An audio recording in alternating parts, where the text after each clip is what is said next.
এই ঘৃণ্য ঘটনার ধিক্কার জানানোর ভাষা আমার কাছে জানা নেই। এই ঘটনার ক্ষমা চেয়ে নিস্তার পাওয়ার কোনো জায়গা নেই। এই ঘটনায় শুধুমাত্র প্রতিবাদ করারও শুধুমাত্র কোনো জায়গা নেই। আমি বিশ্বাস করি এই ঘটনার ক্ষেত্রে একটা জিনিসে ঠিক, যে কথা অভিষেক বন্দ্যোপাধ্যায় বলতেন, যে এদের স্ট্রিক্ট থেকে স্ট্রিক্ট শাস্তি চাই। আমরা জানি অভিষেক বন্দ্যোপাধ্যায় বলেছিলেন এই ঘটনার যে বা যারাই করুক 100 দিনের মধ্যে তাদের শাস্তির ব্যবস্থা করা হোক।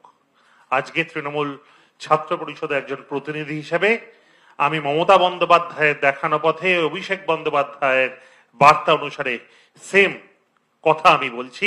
এই ঘৃণ্য ঘটনার কঠোর থেকে কঠোরতর শাস্তি চাই, যাতে ভবিষ্যতে এই সামাজিক ব্যাধি আর কেউ সাহস না পায়।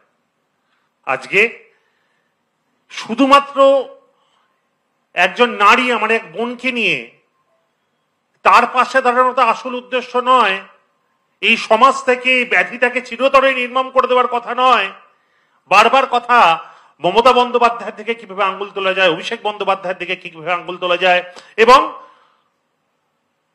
দলকে কিভাবে কালিমালিপ্ত করা যায়। আর বিভিন্ন ক্ষেত্র থেকে সফট টার্গেট তৃণমূল ছাত্র পরিষদ। ওয়াই?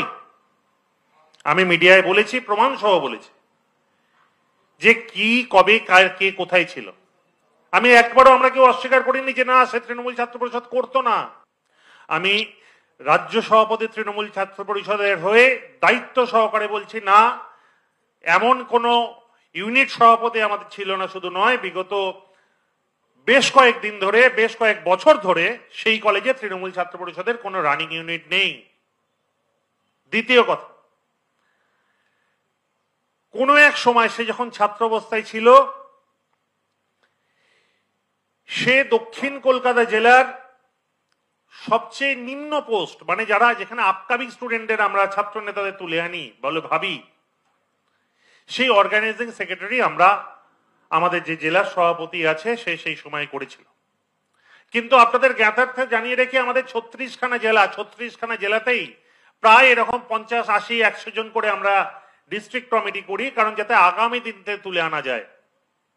এখন যদি আমাদের প্রশ্ন করেন যে 2019 সালে কেন তাকে কমিটিতে রাখা হয়েছিল, আমি আপনাদেরকে স্বীকার করে নিচ্ছি আমাদের একটি ব্যর্থতা রয়েছে, যে আমরা জ্যোতিষবিদ্যা জানি না, তাই বুঝে উঠতে পারিনি যে 2025 সালে যদি সেই ঘটনা করে থাকে সেই ঘটনা করবে।